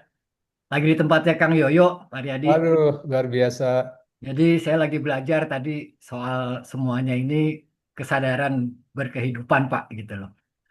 Nah ini saya nggak banyak nanya, nggak akan nanya karena saya senang tersesat gitu kan. Kan kalian katanya kalau banyak nanya, apa nggak nanya nggak akan tersesat. Saya lebih senang tersesat, bahkan saya tersesat di tempatnya Kang Yoyo ini. Jadi saya udah mau 2 hari di sini dan saya sedang belajar tadi yang disebut Pak Riyadi, gastronomi ini di pariwisata sangat menjadi menurut saya wajib ya gitu, bukan sunnah lagi udah wajib. Dan ini mudah-mudahan tahun depan ya alhamdulillah saya coba. Tadinya saya sudah tidak menjadi pariwisata praktis dalam hari ini di tour operator atau di IO, tapi tahun depan karena ada kawan dari salah satu negara kecil tetangga kita, mereka mau ya bikin program di Indonesia. Ya, saya tawarkan sebenarnya program gastronomi ini gak jauh-jauh di Jawa Barat, Pak Riyadi. Ini di Kabupaten Sukabumi. Tapi saya tidak bawa ke tempat Kang Yoyo karena secara akses dan secara waktu mereka cukup pendek. Jadi dekat-dekat aja di daerah Cimalati dan Kabupaten Bogor. Karena di situ ada farm stay di situ yang sedang saya kembangkan juga Pak gitu loh. Maksud saya dengan para petani, para teman-teman pelajar dalam hal ini bukan yang langsung pariwisata tapi pesantren di situ Pak.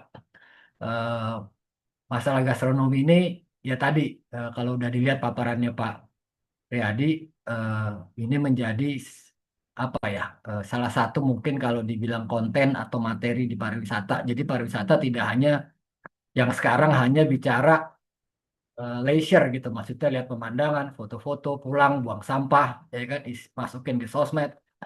Tapi ini salah satu yang bisa tadi saya angkat, makanya saya masih langsung belajar di kampusnya di tempat Kang Yoyo ini di Cipta Gelar Alam ini. Walaupun saya nggak dapat sertifikat, tapi at least ini bisa saya lakukan minimal saya pulang buat diri saya sendiri di rumah, ya kan, walaupun saya tinggal di Jakarta di kota besar, tapi saya coba udah praktekkan kehidupan yang dilakukan oleh teman-teman kita di Gelar Alam gitu kan. Kayak ya mencari alternatif sumber makanan yang tadi kenapa kita kok harus selalu dicekoki oleh beras gitu kan, padahal ya apa karena itu udah jadi komoditi atau apa gitu. Nah ini aja yang menjadi, mudah-mudahan sih ahli juga bisa eh, bekerja sama juga dalam hal ini, dan juga saya cuma ingin sampaikan karena pasti pentingnya kolaborasi di sini kan, pentingnya tata kelola di sini. Jadi sistem yang Baik. paling baik menurut saya adalah sound system gitu Pak, bukan ekosistem, karena kita harus bersuara.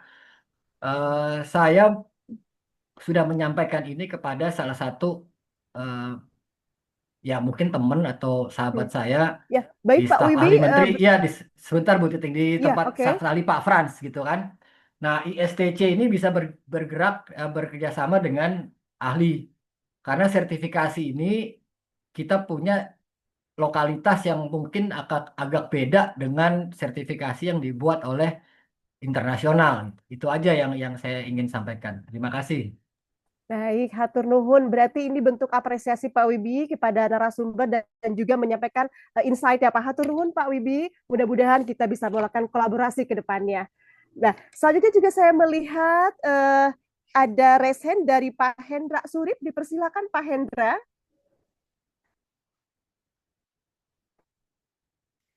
Admin bisa dibantu untuk mengadmute Bapak Hendra Surip.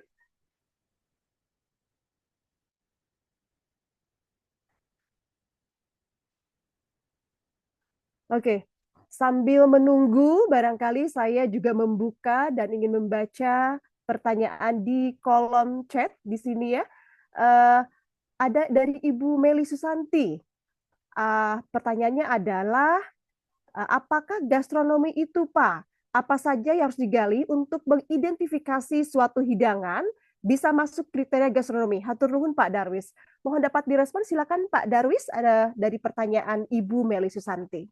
Baik, terima kasih Bu Meli. Ini terkait dengan jenis kuliner seperti apa yang bisa kita kategorikan sebagai bagian dari gastronomi itu sendiri. Nah, kalau kita mengacu kepada peraturan terkait dengan warisan budaya tak benda, itu yang minimal itu harus memenuhi lebih dari 50 tahun. Ya. Jadi itu bisa menjadikan sebagai salah satu syarat begitu ya, bahwa itu bisa kita ajukan. Nah, jadi terkait itu dengan sisi usia dari sejarah kehadiran kuliner itu sendiri. Yang kedua, bahwa kita harus bisa melihat dari aspek kesejarahan hadirnya sebuah kuliner itu karena atas dasar apa. Nah, kita juga harus melihat sampai sejauh itu. Kemudian kita juga bisa mengaitkan, karena kalau di masyarakat tradisi biasanya makanan itu tidak hanya sekadar makanan tadi untuk memenuhi kebutuhan fisik diri kita, akan tetapi makanan biasanya suka dihadirkan di dalam acara-acara ritual ataupun spiritual misalnya. Kita bisa mengenal kalau di lingkungan tradisi ada yang dikenal dengan makanan sesajen begitu ya. Nah, biasanya itu makanan ini kita kelompokkan. Bahkan tadi yang di 8 unsur tadi sebetulnya itu bisa kita lihat ada satu jenis makanan khusus ya untuk di orang Sunda, namanya hahampangan contoh. Nah, hahampangan ini biasanya adalah makanan yang masuk ke dalam kategori ritual, dan itu adalah disimbolkan dengan hahampangan, artinya ringan gitu ya. Jadi nilai filosofisnya adalah ini pesan moralnya bagi kita sebagai manusia, bahwa hidup itu jangan memperberat persoalan, akan tetapi kita harus menghadapi kehidupan ini dengan meringankan ya persoalan ya. Bukan berarti kita menjauhkan dari persoalan, tidak, akan tetapi justru penyikapan kita, mindful kita gitu ya, mindset kita gitu ya, yang harus kita ciptakan. Nah, itu sebetulnya pesan yang bisa kita sampaikan. Nah, ini di dalam konteks yang sekarang saya menemukan banyak sekali ada satu kejadian sebuah makanan yang sebetulnya adalah masuk ke dalam misalnya makanan ritual gitu ya, tapi itu adalah makanan-makanan kekinian. Saya contoh mengambil kasus di daerah Kuningan. Ada sesajen yang itu menyertakan, mohon maaf ini ada, saya sebutkan nama ininya, ciki misalnya ya, itu kemasan itu dimasukkan ke dalam kategori hampangan, dan ini menarik begitu. Nah, jadi satu hal yang bagi saya ini bahwa arus modernisasi maupun pengetahuan kekinian, mereka mencoba mengadaptasi. Akan tetapi justru kita pun harus perlu mengedukasi kepada masyarakat setempat. Karena kita juga harus secara hati-hati mengingat ada beberapa produk yang sekarang ini sebetulnya memang agak sedikit riskan begitu ya, pengetahuan seperti itu. Ketika pengalaman di Baduy, saya juga menemukan ada kasus ketika ada penjual es cuing gitu ya, ataupun di sini mah dikenal dengan apa itu namanya, Bu Titing, ada cincau. Nah, Oh, di sana sudah dimasukkan dengan esens. Nah, saya waktu itu protes kepada pedagang, saya kasih nasihat, Bu, sebaiknya tidak menggunakan esens. Sudah saja kalau untuk pewangi, gunakanlah dengan bahan baku lokal kita. Kalau di sini banyak misalnya duren ataupun nangka, nah maka untuk pengaroma bisa kita gunakan duren ataupun misalnya nangka itu untuk menggodok dengan gula kincanya seperti itu. Nah, itu salah satu di antaranya yang bisa kita tengarai. Dan yang berikut adalah Bu Meli juga nanti bisa melihat ya dari sisi pernaskahan, apakah di berbagai literasi yang sudah ada itu sudah tercatat atau tidak. Ini kaitannya dengan faktor kesejarahan dan kemanuskripan gitu ya. Nah, ini juga bisa menjadi salah satu bagian yang bisa kita teliti gitu. Seperti itu Bu Titing, Bu Meli. Mudah-mudahan baik. Baik, hatur nuhun Pak Riyadi. Mudah-mudahan bisa menjawab pertanyaan dari Ibu Meli Susanti. Baik, selanjutnya kami juga mengundang tadi Pak Hendra Surip. Apakah masih ada di forum Zoom, Pak? Jika tidak ada, mungkin kami bisa mengalihkan kepada penanya yang lainnya. Baik, tidak respon dan telah hadir ini ada dari Stepar, Pak Teddy Irawan sudah raise hand. Silakan Pak Teddy untuk menyampaikan pertanyaan dan untuk siapa? Baik, terima kasih Ibu Titing atas waktu dan kesempatannya. Selamat pagi buat semua, buat moderator dan juga MC yang telah hadir saat ini. Ada sedikit informasi yang saya dapatkan, yaitu di Indramayu sendiri ada lahan yang dikunci Pak, protected field yang diperuntukkan untuk kebutuhan pangan, dalam hal ini padi, untuk memenuhi kebutuhan di Jawa Barat. Sesuai Pak dengan Teddy, berarti ini untuk Pak Rifki Darwis pertanyaannya? untuk Bapak Muhammad Rifki ya. Oh, baik. Pak Baik, Rifki, maaf. please stay attached. Thank you so much. Sesuai dengan tujuan Astacita Presiden. Namun di lokasi lain atau di daerah lain, sebagai contoh di Kabupaten Bogor, dibukanya lahan atau tempat wisata baru dengan dampak yang negatif terhadap lingkungan. Yang jadi pertanyaan adalah, yang pertama, apakah dengan solusi atau peran pemerintah dengan mengeluarkan kebijakan yang kuat dari pemerintah dapat membantu dan mendukung program sustainability pariwisata. Dan yang kedua adalah apakah yang harus dilakukan atau peran generasi muda untuk mendukung sustainability pariwisata dan lingkungan ini. Terima kasih. Baik, hatur nuhun Kang Teddy. Ini untuk Bapak Muhammad Rifki ada 2 pertanyaan, Pak. Pertama terkait dengan government policy dan kedua adalah the role of the young generation dalam perspektif sustainability. Dipersilakan Pak Rifki. Iya, terima kasih Mas Teddy atas pertanyaannya. Menanggapi tadi ada beberapa contoh yang terjadi di Indramayu, kemudian juga pembukaan lahan untuk destinasi wisata yang malah berdampak negatif gitu. Kemudian jadinya pertanyaannya adalah apakah kebijakan pemerintah ini sebenarnya berdampak positif atau sebenarnya malah kebalikannya gitu kan ya. Ya, untuk pertanyaan pertama kita bisa lihat bahwa mengenai dari contoh tersebut mungkin ada langkah yang mungkin jatuhnya kurang tepat gitu karena pada saat pembentukan kebijakan alangkah lebih baiknya ada beberapa langkah yang dilakukan. Contohnya misalnya menganalisa dari segi kesiapan warga sendiri, kondisi alam dan sebagainya. Begitu. Di kondisi ini untuk menutup sebuah kawasan menjadi ketahanan pangan, mungkin dari tingkat urgensinya pemerintah melihat ada yang lebih urgent daripada pariwisata itu dari segi pangan, gitu karena melihat dan satu dan lain hal lah, mungkin itu akan dikaji lebih dalam.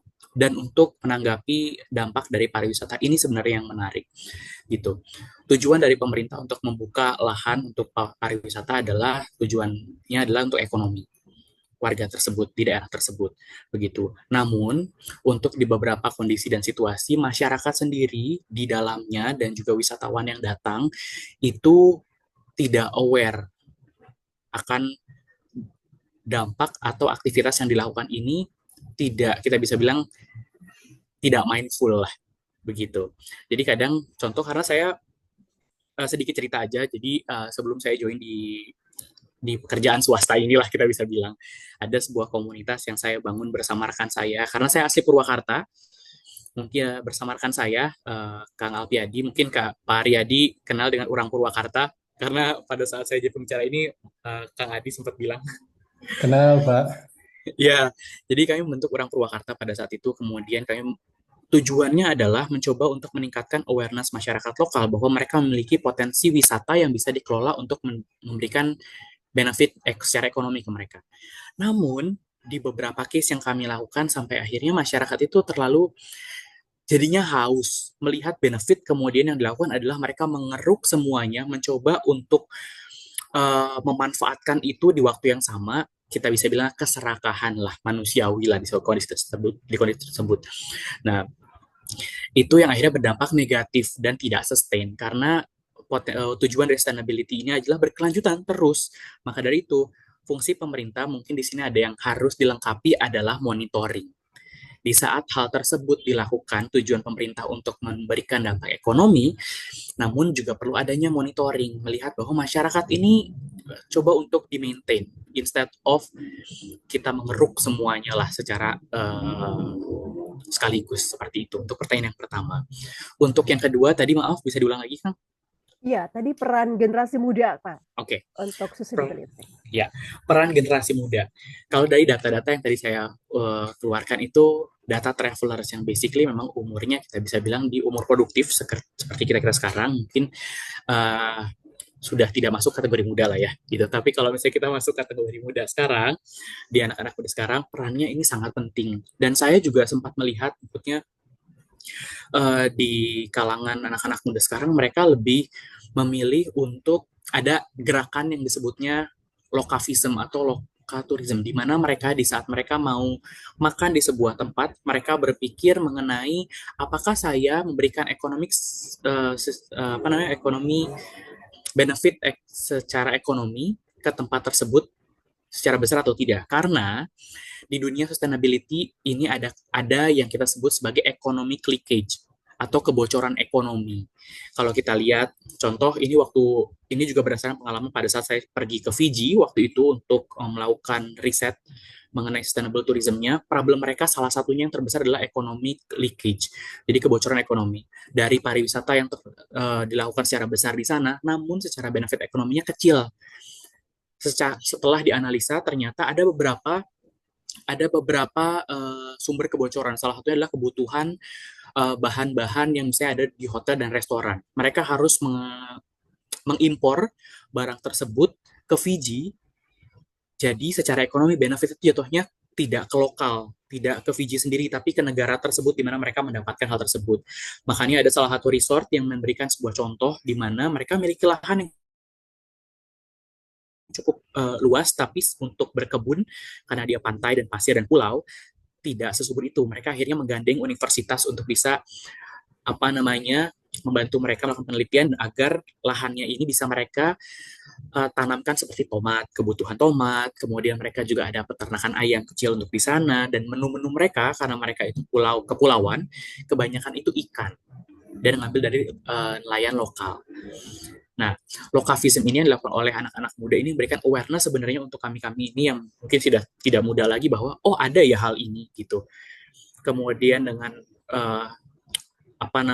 dari segi sosial media yang cukup masif dari anak-anak muda ini juga memberikan awareness yang secara cepat.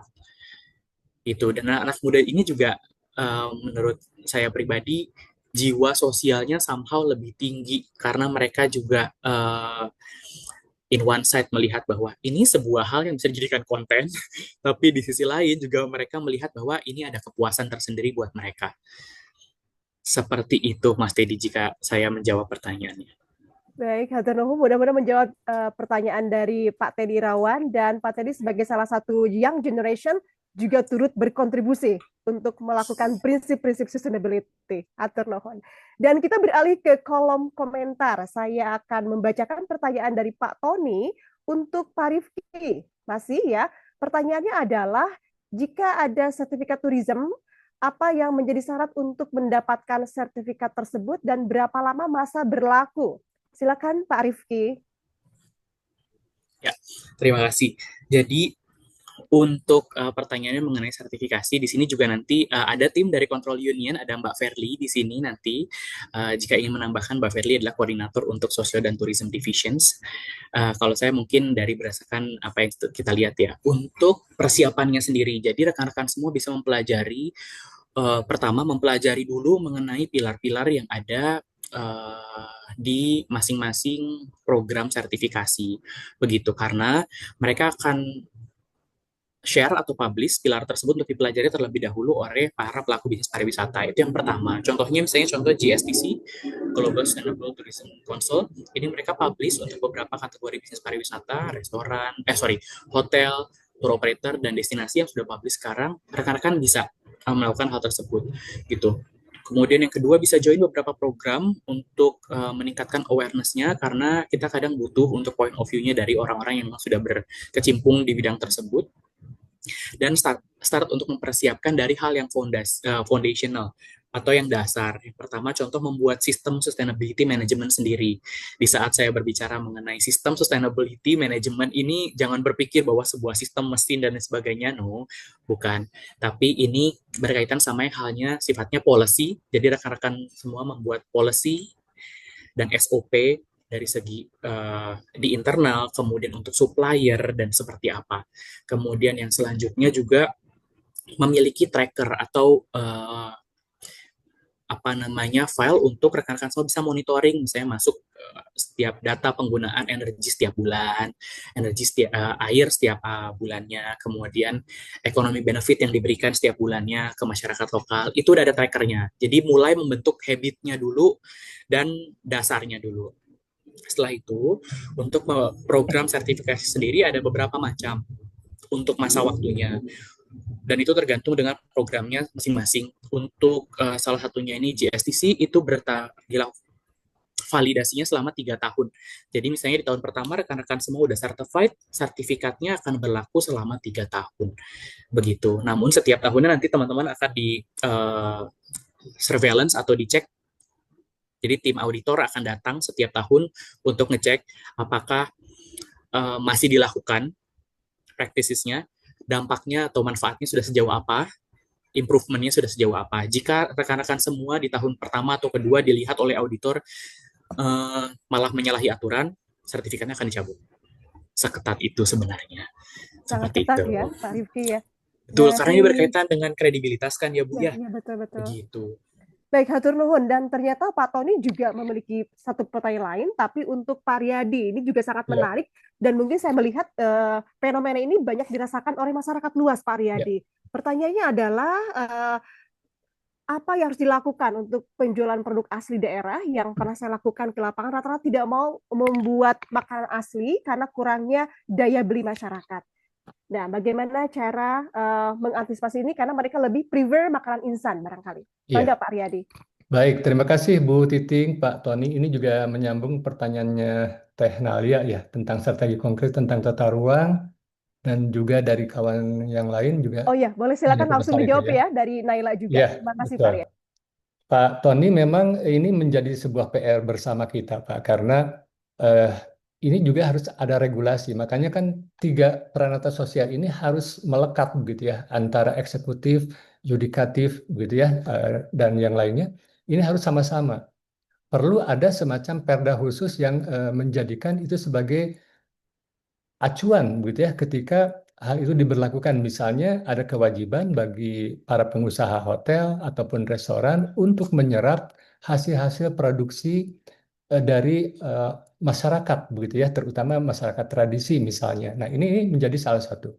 Kemudian yang kedua, persoalan lain adalah memang kita juga masih melihat ada dari sektor hygiene dan sanitasi di dalam pengemasan produk, itu juga menjadi salah satu kendala. Nah, ini pun perlu ada kerjasama antara pihak Kementerian Kesehatan ya dalam hal ini untuk menerbitkan ini. Kemudian adanya pembinaan para UMKM ini, entah itu nanti dari ekrafnya, apakah itu nanti dari dinas KUKM dan sebagainya.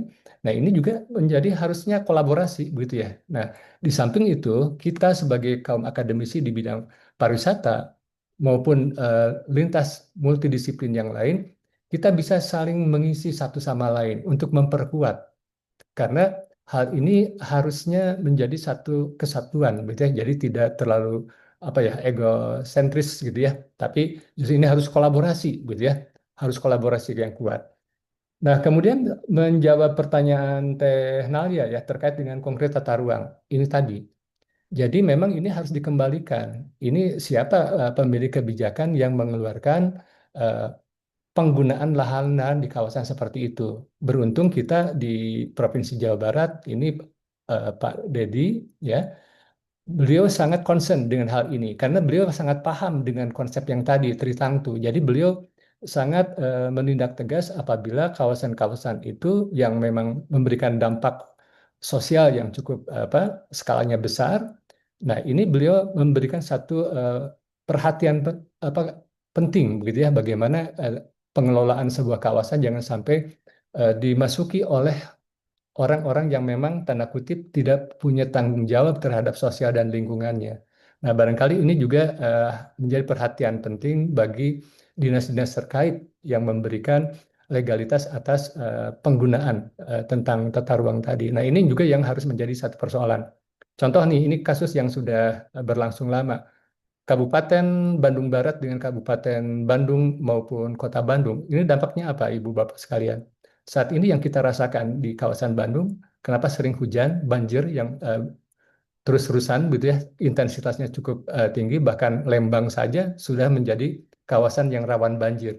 Ini karena apa? Karena kesalahan di dalam tata kelola ruangan itu sendiri, sehingga yang seharusnya menjadi daerah resapan air itu berubah fungsi. Air itu mengalir, gitu kan, tidak bisa diserap begitu ya ke dalam tanah ataupun melalui tumbuh-tumbuhan yang ada di kawasan tersebut. Nah, ini menjadi satu PR bersama buat kita semua. Baik. Mari kita sama-sama untuk membangun negeri ini.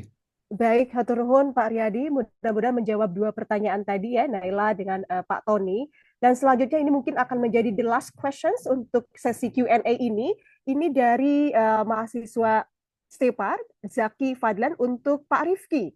Ya, pertanyaannya adalah mengenai masalah penggalian lahan tambang nikel di Raja Ampat dapat menimbulkan negatif impact terhadap sustainable tourism dan sektor pariwisata. Silakan Pak Rifki. Ya, terima kasih untuk pertanyaannya. Memang ini sedang rame-ramenya ya isu ini, gitu, maksudnya berita ini di luaran sekarang ini, dan cukup sensitif gitu karena kita melihat bahwa di satu hal mungkin sebagai potensi ekonomi untuk Indonesia, tapi juga merusak lingkungan gitu, apalagi berdampak juga untuk pariwisata gitu. Jadi jika pertanyaannya adalah apakah mengenai masalah penggalian lahan ini di Raja Ampat menimbulkan dampak negatif terhadap sustainable tourism di sektor pariwisata. Ini butuh analisa yang cukup panjang sebenarnya, karena jika kita lihat apa yang terjadi itu memang memunculkan dampak negatif, tapi dari segi lokasi, apakah itu di lokasi pariwisata atau tidak. Jika memang itu di lokasi pariwisata, berarti itu akan menjadi tanggung jawab kita semua sebagai insan pariwisata lah untuk bisa mengingatkan hal tersebut bahwa it's not right gitu loh. Ini harus segera dihentikan karena berdampak untuk pariwisata di Raja Ampat. Itu yang pertama. Terus yang kedua lagi, kita juga harus lihat analisa dampak lingkungannya. Apakah itu memberikan dampak secara lingkungan secara langsung untuk pariwisata yang ada di sekitar daerah tersebut. Begitu. Jika memang memberikan dampak lingkungan secara langsung, itu juga berarti menunjukkan adanya dampak ke sustainable tourism di Indonesia. Namun, kita juga perlu lihat bahwa untuk ada beberapa kayak studi kasus dan juga contoh sebenarnya di mana lahan-lahan bekas tambang dan lain sebagainya, setelahnya itu di saat itu tidak bisa dijadikan apa-apa.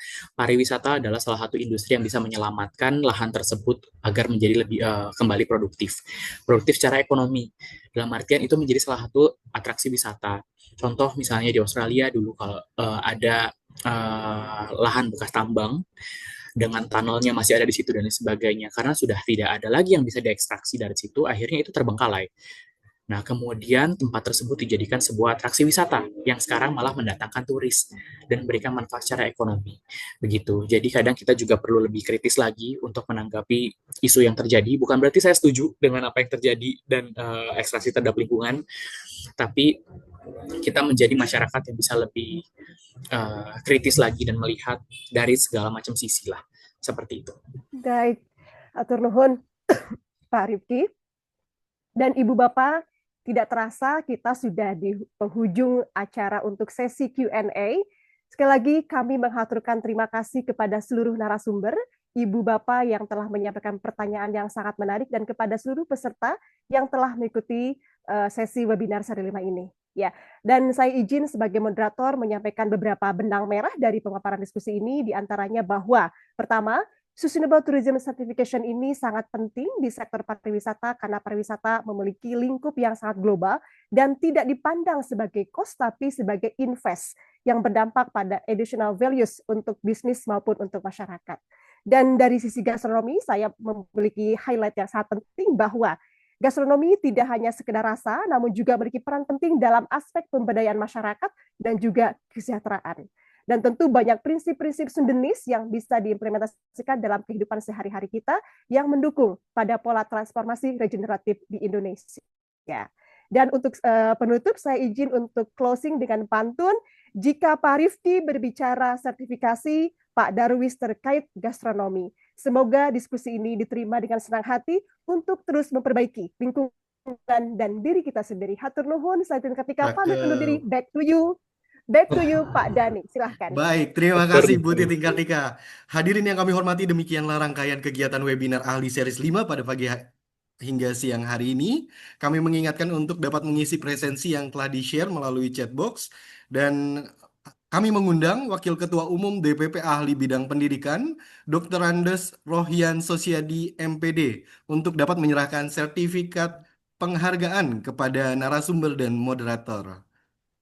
Yang pertama, sertifikat penghargaan diberikan kepada Bapak Muhammad Rifki. Untuk Bapak Rohyan, dipersilahkan. Baik, sebelum menyampaikan sertifikat, pertama-tama izinkan saya juga untuk memberikan ucapan selamat ya kepada ahli DPD Jawa Barat yang luar biasa, partisipan sudah bisa mencapai 100 lebih. Kemudian yang kedua, partisipannya itu nasional ya, dari berbagai pulau, dan yang sangat membahagiakan bagi kami bahwa diharapkan ada tindak lanjut dari pertemuan ini, baik melalui Pak Rifki maupun Pak Riyadi Darwis.